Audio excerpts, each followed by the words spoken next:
Welcome to Good Morning Hospitality, your one-stop shop for the latest news, noteworthy trends, and thought-provoking discussions across the industry. From hotels and short-term rentals to all things travel and hospitality, you'll find each episode equips you with the information that you need to start your week. Join us on Good Morning Hospitality every Monday, wherever you get your podcasts.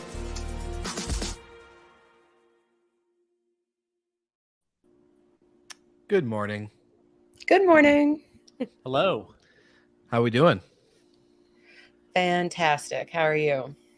Great. It's been forever since we've seen you, Brandy. It's like, I don't know. I know. I felt so much FOMO. I'm not going to lie. I was in the middle of our leadership quarterly wrap-up meeting, so I could not make the impromptu recording and major Good. FOMO. You just didn't prioritize it, but that's okay. Yeah, as the COO of the company, I can't leave our leadership meeting to go record a podcast. So yeah, we see where your allegiances lie. Big short-term rental business podcast. Big short. Not that we're not great. We do love. Not that fans. I don't love you guys. Yeah, we love each other. It's all great. Just you know, I get it. We all have other things. You know, Michael you barely got to make it BT Dubs. So, you know, that shows where your priorities lie. You're 50-50. But I did. Brandy was. It's true. It's a good point. Hey, yeah. Actions speak louder than words, Will. Good point. Good point. I have no choice but to show up full time. So, you know, this is legit my full-time job outside of everything else. So it makes sense.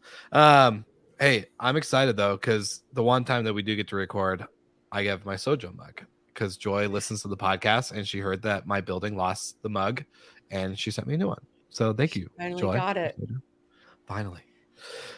It was great to have Max on last week. Did you guys what was a big thing for you from the conversation with Max? I think he was well versed. He really just brought in a lot of good, sharp answers. So I'm curious to know from your guys' perspective as well. Yeah, I mean, obviously he knows his product inside and out. I'm also just incredibly jealous of his fundraising journey. He's like, yeah, I talked to a couple people and we raised millions of dollars. I was like, oh, it's that all? That's it? Yeah. For me, I couldn't be further from a true nuts and bolts operations person. And so those people always amaze me. And Max certainly is, heads down, figures out all the little details that I would probably leave behind. Yeah, the attention to detail is pretty good. It's pretty good. I love it. I love getting to talk to Max. I got to interview him early last year, I think right after Sojo launched, due to being good friends with Joy, and it was just so cool to see from that conversation to where they are today. It's like, wow, really, really impressive, and good team, good entrepreneur. So yeah, good stuff. I'm glad that we got to have him on finally. But I'm also excited for this episode. Brandy, one, we did miss you, yes, on the impromptu Jamie Lane episode. Now that you are caught up and we're on the recording together, what are your thoughts from the conversation? I'm seeing, we recorded it on Wednesday. I'm seeing a day Thursday night and Friday, even as we're recording this. I'm going to admit that we're not actually live for all of our listeners right now. On Friday, seeing it's now becoming a main thing on socials, like TikToks and Instagram Reels, and all these other people are talking about it. Even though we heard about it on Monday, Tuesday. What are your thoughts now after that conversation? Yeah, so I thought it was funny because in our leadership Slack chat, one of my coworkers posted a Newsweek article about the collapse, that whole thing, and I was like, actually, listen to our podcast. But I mean, yeah, I think for me first, it's just the sensationalism of this stuff is really irritating. I think that when we're in this industry, we're so lost in the sauce of all of this. And it seems so obvious that data seems just sketchy at best. You would kind of think about it, but you realize to the vast majority of people that, that's just kind of fact. They looked at that and they were like, oh my God, it is imploding and the Airbnb apocalypse and all this stuff. And how could you question those numbers? It's not like anybody has ever made stuff up on the internet before. And So I think, Michael, you said it right. It had like all of the components of like a sensational headline. And so for me, I mean, we talk about this trend of like things softening, what the supply looks like, what the demand looks like, and we've been talking about that for a while. So that's not really news to us. So then when you see a story like this come out, you're like, that's not the full picture. But most people aren't in the STR industry. Most people just know that what Airbnb is, and it's kind of been villainized in a way. And this was also another version of villainizing it. So, I mean, Jamie always does such a great job of explaining the data. And I think, we know that it's not as scary. I think it was funny.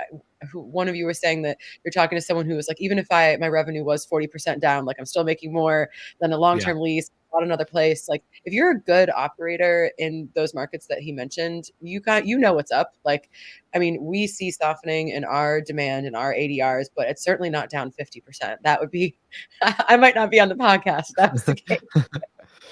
It's a function of the world we live in too, how something that's false can catch fire and spread, and then everybody can kind of just believe it, right? Just see it as truth. And then you come in over the top with truth and facts that are real, and that message doesn't get out there quite as broad. No, it's not as sexy. It's not as fun. It's not going to get like the clicks. And, people don't want to know that everything is just kind of not as great as it was last year. They want to know like something like apocalyptical is happening. That's the catchy stuff. Well, Jamie's reply on the Twitter thread right now, as I'm looking at it, has 219,000 views on it. My reply to him originally, after without posting the episode that we did, has 38,000 views. And then when I post the episode a day later onto that thread after we recorded, it gets 500 views maybe on Twitter. So like you said, the virality piece is really funny. To see all right, the truth comes out and not a lot of people pay attention versus this garbage, stat.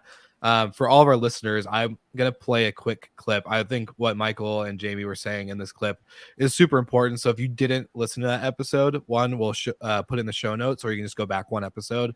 But two, this is all you really need to know from this whole virality issue. So here you go. It's something we've talked about on the show a lot, but this tweet had all the makings of virality. It had splashy big corporation plus demise plus year over year halving revenue in major markets where people have invested a lot.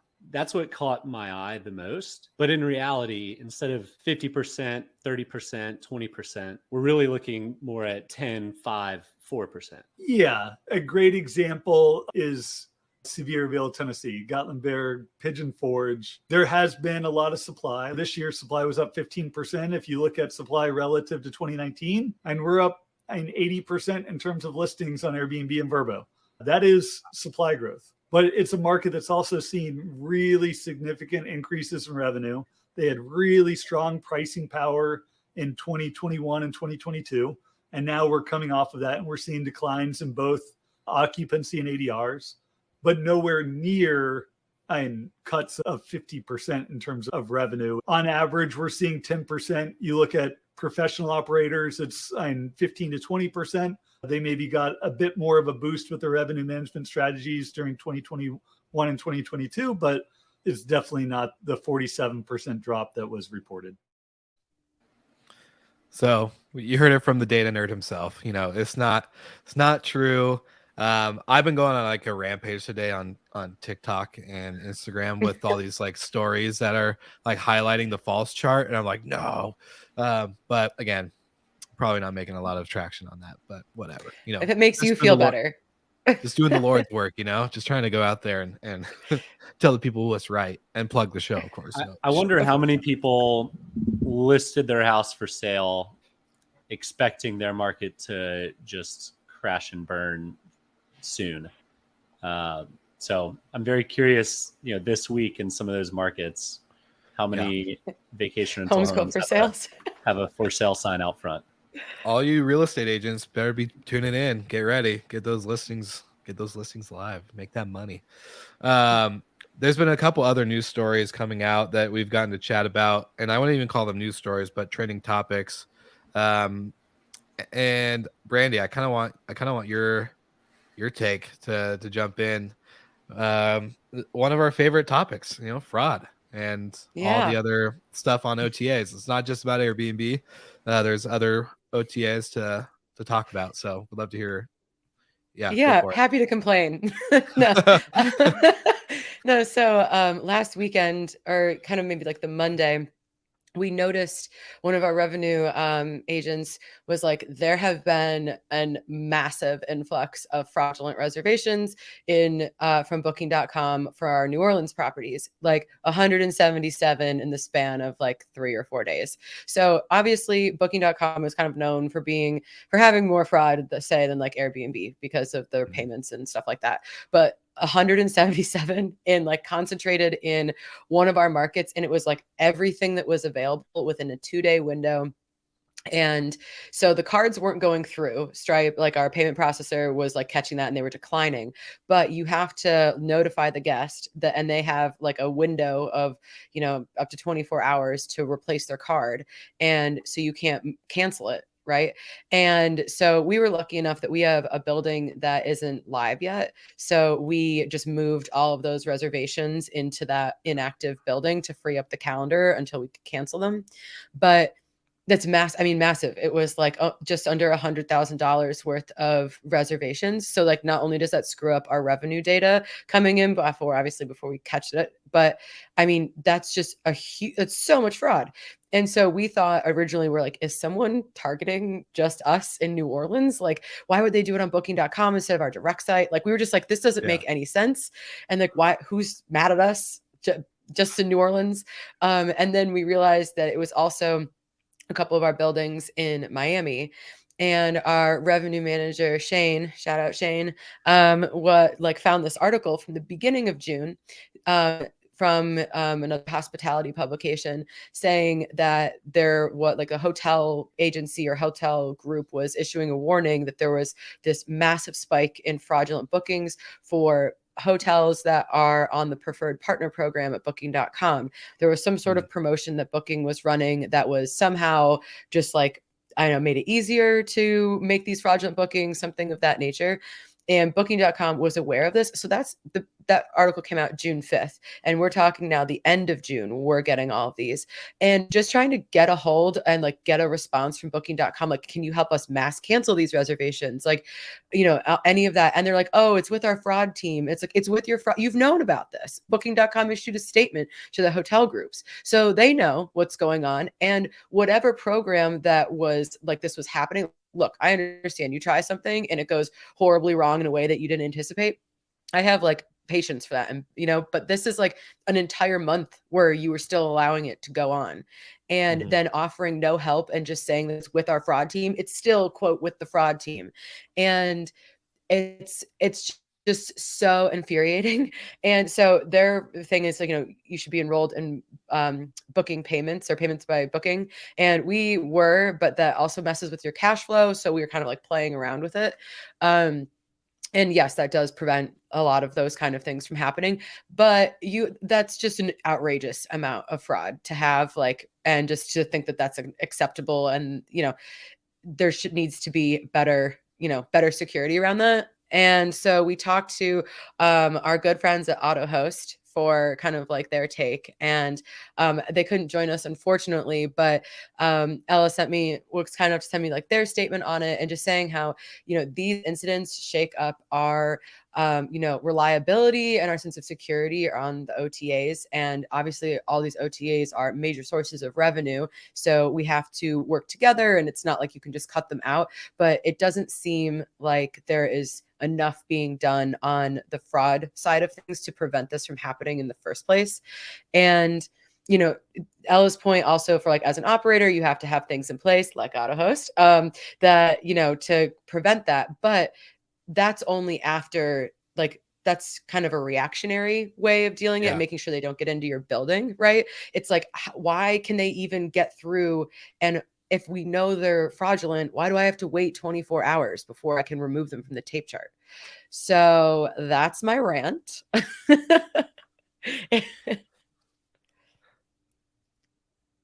Michael, you're muted. Thank you. So I don't understand the benefit for anybody to do something like this, like whatever hack or thing has gone on. So whoever you are, whatever kind of weird stuff you're playing with, stop. It's not cool. Please stop.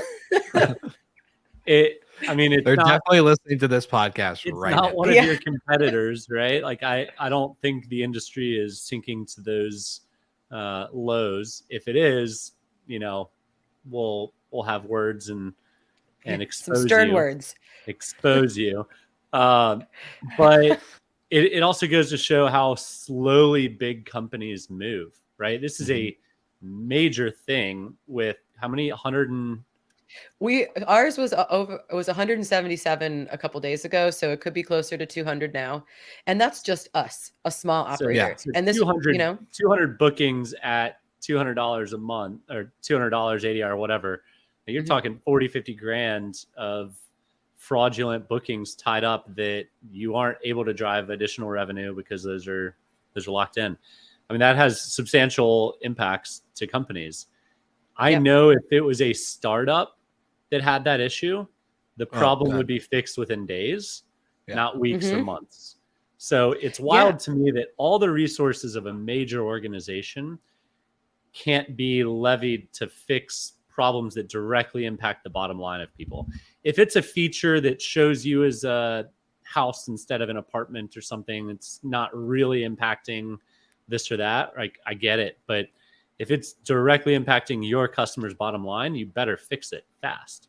So exactly. And I sent them like the live document of all of the bookings that we were adding to, like all of the reservation data, all of that. I was like, can you just go in and cancel all of these for us immediately? And that was never said as like, oh yeah, no problem. We'll do at least that.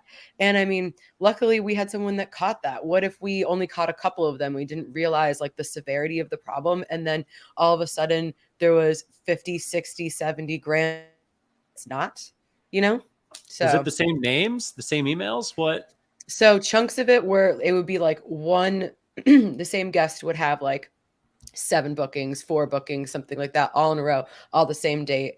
It was all of our New Orleans properties are Preferred Plus hotels. And so it's like it seemed more like that, but then we do have some in Miami and they were also getting that. So we switched everything back to the payments by booking for those properties just to, try to mitigate that. But it's just a wild response. Like we've had this conversation all the time with Airbnb about how it doesn't feel like a partnership. It's like we're kind of at the mercy of whatever they decide to do. And that's how it feels like this. This is not when we mess up as an it's a conspiracy. No. Do you think Booking's doing it on purpose to drive more people into the payments by booking? Maybe. Wouldn't that be funny? Well, so that's the thing is like, when we mess up as an operator, we are impacted by reviews, potential loss of future revenue. We have to refund the guest, all of that kind of stuff. Like we have to be accountable to our mistakes. And then when the OTA makes a mistake, it's like, whoops, so sorry. Like, we'll try better. And it's like, what is the financial compensation, or at the very least, like assistance, So it really makes you feel like it's very one-sided, and they'll be like, we're partners. It's like, are we partners? Because we're your supplier and we have to take the brunt of all of the stuff that you do wrong. Yeah.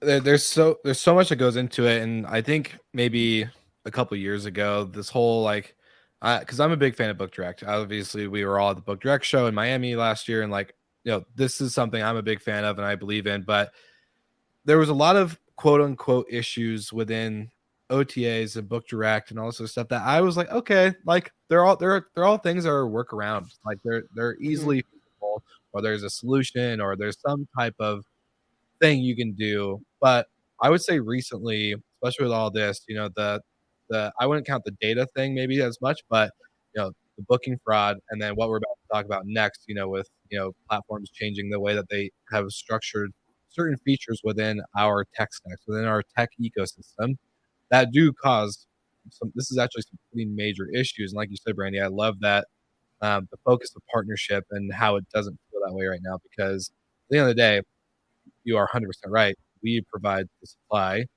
they bring the demand, and hopefully it's a fair give and take, right? They get their commission, whatever their fee structure is, and we get our guests and the data, and hopefully a returning guest that will book with us direct, leave a 5-star review, satisfy owners, all the other stuff.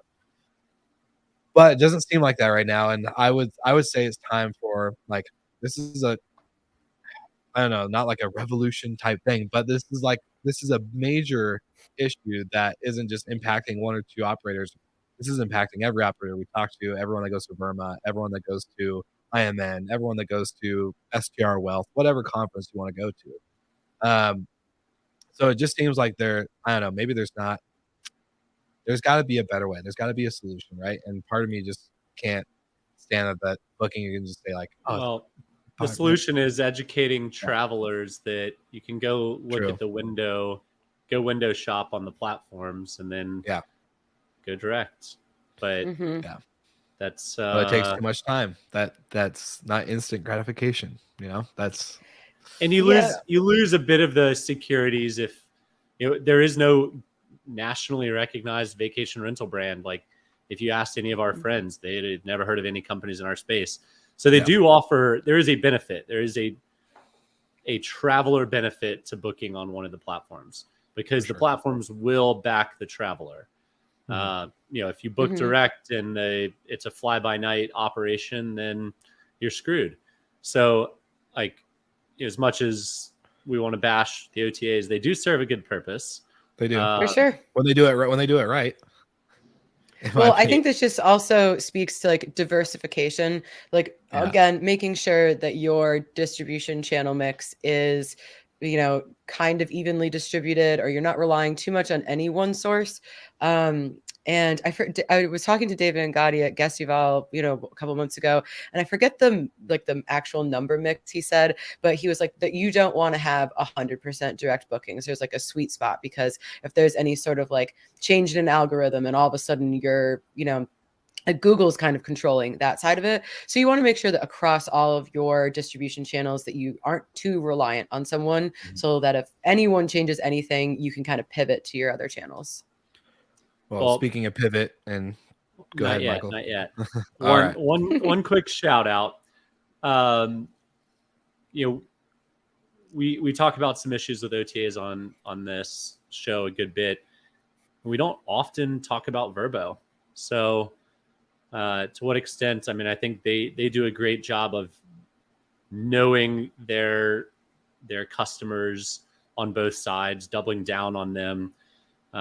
Yes, they might be slow to roll out tech, but as is every big organization. But I think they do a great job with account management, and the show's not sponsored by them, if anyone knows.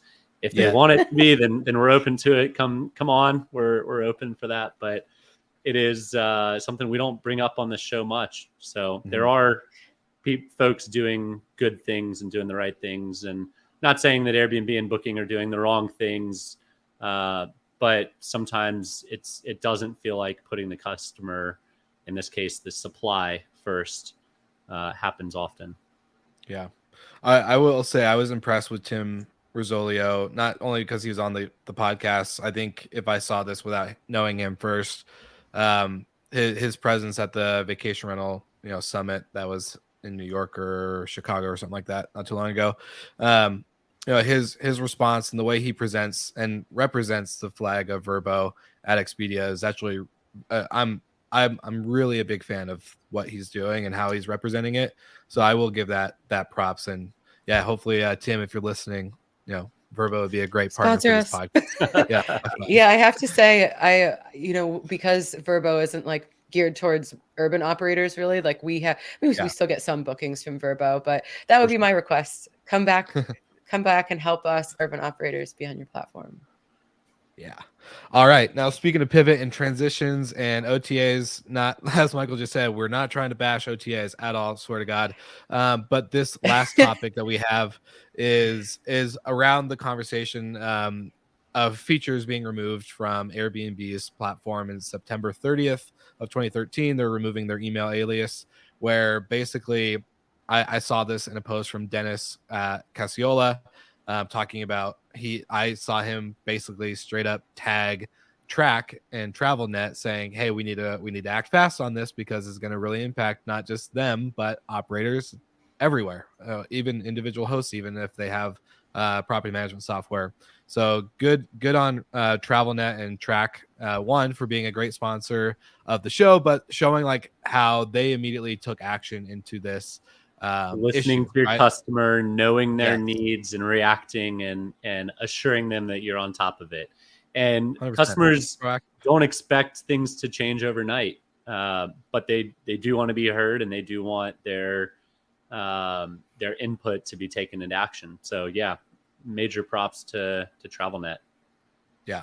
I would love to hear, especially Brandy, with you being such a big operator in our industry, from this feature, being removed when you saw it, what went through your head. And yeah, let me kind of peek in under the hood a little bit.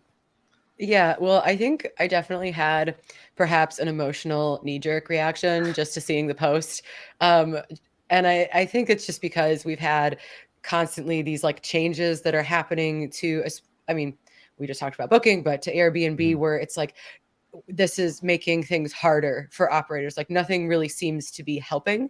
And then from our perspective, we kind of already, this won't be a big issue for us, which is great. But I can see how it's a huge issue for a lot of other operators. And it's great that Track is kind of like, has noticed that and flagged that and is going to try to, make sure that there's a solution by the time it happens.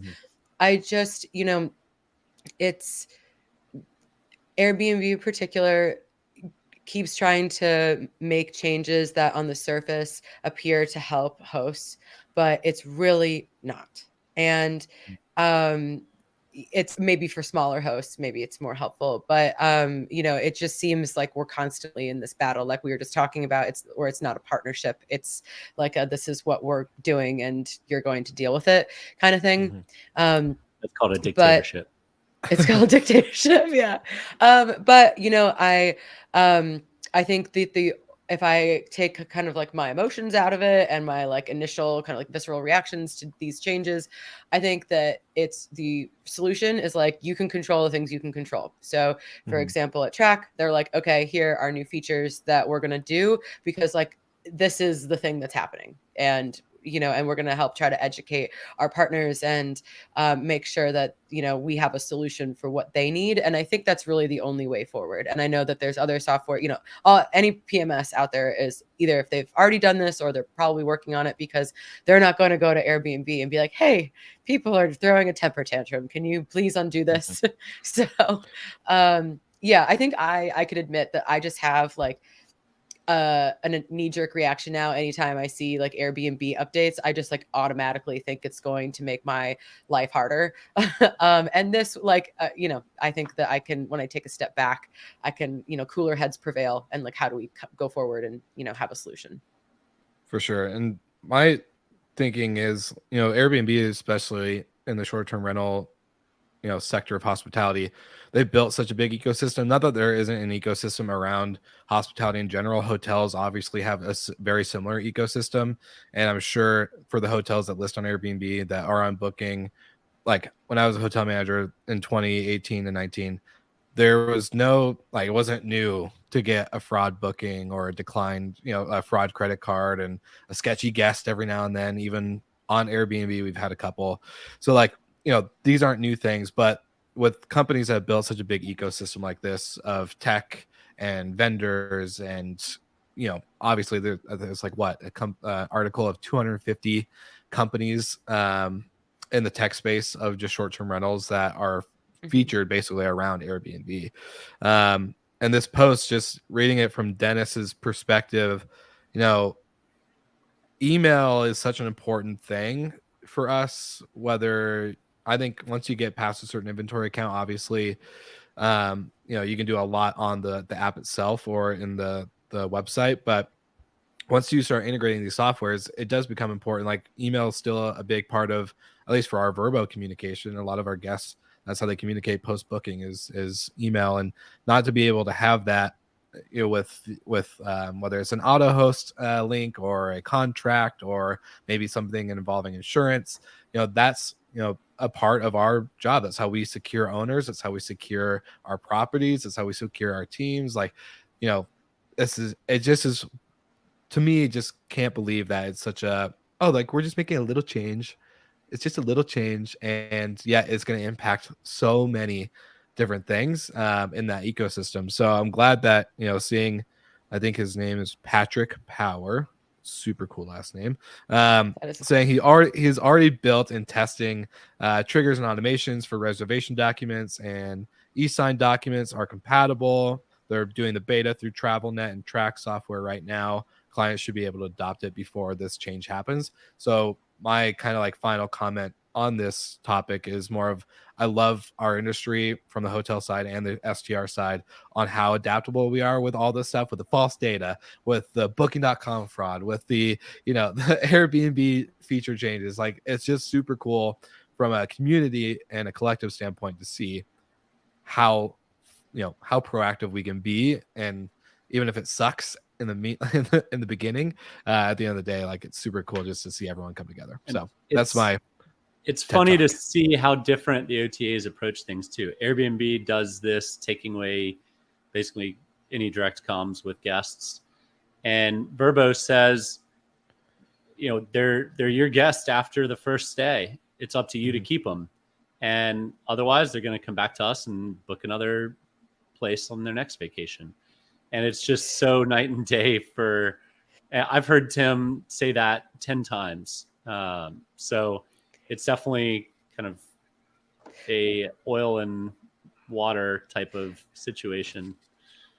Although if I'm being honest, the way that Airbnb does it, where they control all of that, where it's their guest, if I was Airbnb, I'd probably be doing the same thing. So, it's like, I can have my operator hat, and then there's just like, then your actual business hat, and you're like, yeah, that makes the most sense. They want to control the guest at all times. But I think that you run into the friction where they're not the supplier. Like, it's not their guest. It is, the thing is, over time, those relationships, the supply, if people will shift away from Airbnb and onto Verbo over time, because on Verbo you get to own the guest. That's the bet Verbo's making, right? And we'll see if it's a win. I love the approach. It is more partner focused and kind of balanced on both sides, because the guests, this is right out of Airbnb's playbook. The guests want to talk with the host too, and it benefits them knowing and being able to converse back and forth, especially if you're traveling in group and I'm the only point of contact and I don't have contact information through Airbnb of the guest or host, or I'm on an airplane. There are benefits to having contact on both sides. Mm-hmm. Well, and the only time we really see fraud, not that Airbnb probably doesn't have fraud bookings and stuff like that, but the side we see the most, at least in the press, on fraud with Airbnb is on the supplier side. Fake listings being created, fake, hosts accounts, all this stuff. So, again, there's, as Michael, you just said, there's perks and downfalls, pros and cons for both of these. So, I'm going to put this out there for our listeners. This is a call to action for you guys listening. A great opportunity for us to open up the Hospitality Hotline again. If you have thoughts on all of this stuff, from data being false and going viral to then being corrected, from fraud bookings to then, all the stuff with features being changed on any OTA, anything we've covered today, let us know your thoughts. Chime in. We want to hear from you. So the call to action is give us your best input or a different perspective that we haven't heard from the three of us today. I would love to get it on air and obviously let you get your 90 seconds of fame. So Hospitality Hotline, link in the show notes. That's my call to action. That's my final shout out. anything upcoming for you guys for 4th of July? What are you guys doing? Anything fun? Hopefully you guys are getting to take some time off, but would love to hear what Well, you're doing. I was supposed to be in Indiana right now, and my flight at 6 this morning was delayed, and so I'm leaving now at 9 p.m. So hopefully I'm in Indiana when you are all listening to this next week, and seeing my dad's side of the family. And I just wanted to give a quick plug to the Romy leadership team. We just had our quarterly meeting this last week, and they're the best team. I could not imagine doing my job with anybody else, and it sounds really maybe cheesy and cliche, but I really think there is no better team out there. So shout out to you guys. You're the best. I can say the same about this Good Morning Hospitality team, but no big deal. It's kind of cheesy. We were had those moments after scale, Yeah. What about you, all Michael? feels. What's going on? All the feels. Yeah, just taking the family up to Atlanta, see my folks, and go to fireworks and air show and all of that. So should be fun. Love Awesome. it. What about you, Will? Love it. I'm hanging out with friends. I'm taking 4 days off. I got Saturday, Sunday, Monday, and Tuesday off. Nice. So Wow. that'll be a first for Good. me. Even when I was in North Carolina, I didn't take that much time off. So it'll be nice to hopefully enjoy some good Denver weather without some crazy rain and flooding that we've had the last few days. So yeah, that's about it. But excited for this episode. This was a fun one. We came in a little bit prepped and planned, so it was actually nice to have like a bullet point. I got to rant. Yeah, Brandy got all of her rants out. It's great. So yeah, thank you guys again for doing this pre-recording, and then for all of our listeners, thank you for tuning into the show. To our sponsors, thank you for supporting us to bring this content to the airwaves, and of course, like always, see you guys again next week.